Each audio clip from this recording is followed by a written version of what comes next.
Franck Nourri est un maître de la préparation moteur. Ses immenses connaissances en mécanique n'ont d'égal que sa toute petite patience avec ses apprentis. Malheureusement pour nous deux, l'apprenti, c'est moi. Aujourd'hui, nous allons installer des équipements de protection ainsi qu'un carénage de course sur une Honda CBR 1000. Bader, protection contre la chute et carrosserie de compétition, ça mec, c'est le sujet du jour. Ouais, on va un peu étudier toutes les solutions qui s'offrent à nous pour protéger une moto, mais aussi voir comment installer un carénage de course. Ouais, on a des dizaines de solutions sur le marché pour protéger sa moto.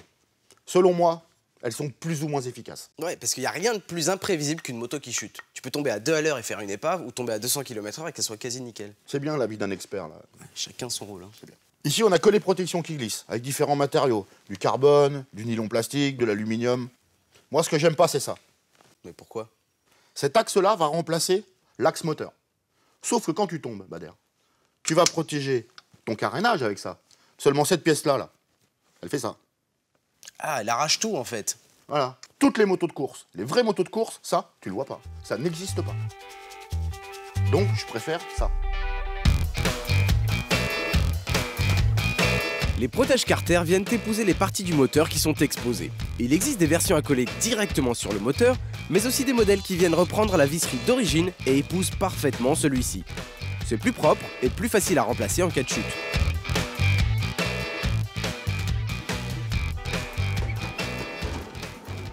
Ça y est, Boulet? Bah ouais, c'est fini, en même temps, c'était pas bien compliqué, hein. Bon, maintenant, il y a un petit peu de boulot. Ça, c'est le carénage de course, d'accord?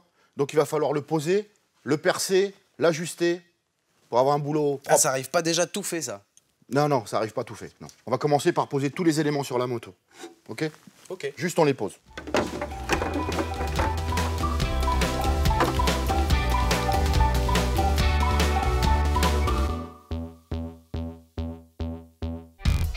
La première étape pour installer un carénage de compétition, c'est la préparation de ce dernier. Pour ça, il faut le poser sur la moto afin de le positionner à la perfection et marquer précisément l'endroit où on va le percer. Moi, je tombe nickel.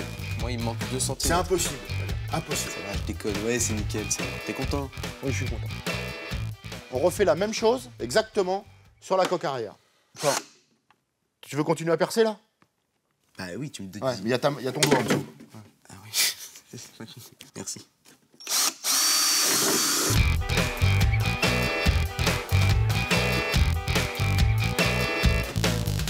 Eh, hey, nickel! Au top!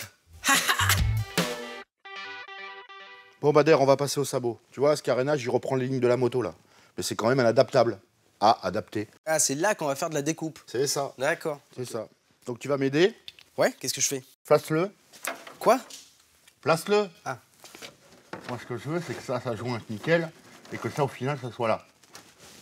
Tu comprends pas ce que je dis ou je parle pas français ou quoi? Donc, on va commencer par faire une découpe la plus propre possible. Donc, on enlève tout ça. Ah, là aussi, ça passe pas? Partout, ça passe pas. Alors, je dessine pas très bien, effectivement.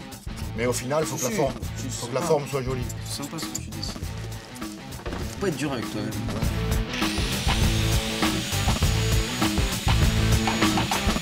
Même si les carénages en fibre sont adaptables, leur forme n'est pas toujours compatible avec votre échappement ou d'autres pièces comme les protèges Carter.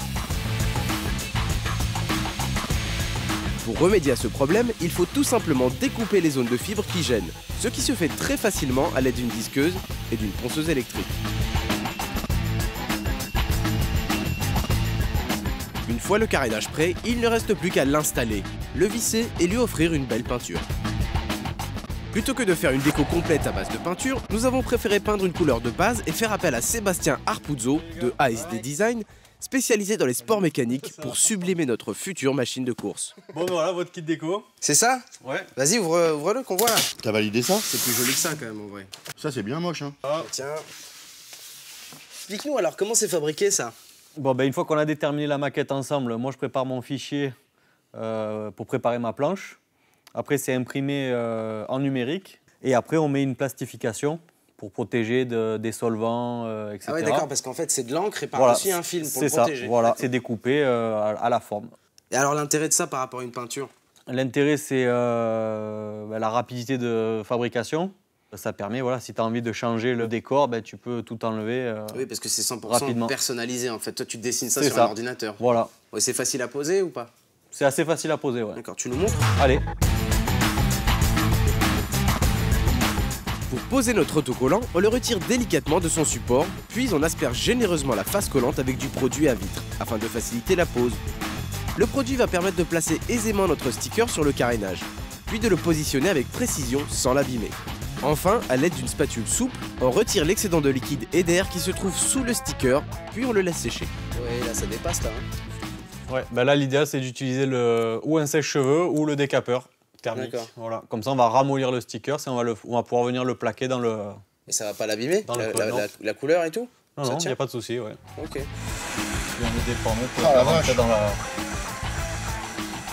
Voilà, dans la forme. Nickel. Ah ouais, c'est top. Hein. Ça vient là. Et voilà. Une fois qu'il est bien sec, on peut découper l'excédent de matière, s'il y en a, à l'aide d'un cutter bien aiguisé.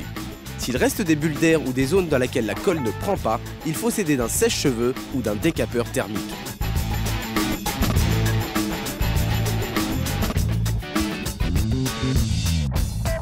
Sympa le petit atelier gommette, hein? Je t'ai jamais vu comme ça, t'étais super content. Ouais, c'était bien ça m'a plu ça. Bon, elle est magnifique, hein. Ouais. Bon, t'es sûr, elle te plaît? Ouais, alors sauf qu'il y a 2 bulles là, ça me saoule un peu, mais bon. Ouais, enfin bon, il y a 2 bulles et moi j'ai une tâche aussi. Je me plains pas. On en fait quoi de cette moto? On la fait rouler ou quoi? Ouais, mais j'ai une petite idée. Ah bon? Ouais, t'as des moufles? Des moufles? Oui, des moufles. T'en as? Non. Pas en acheter.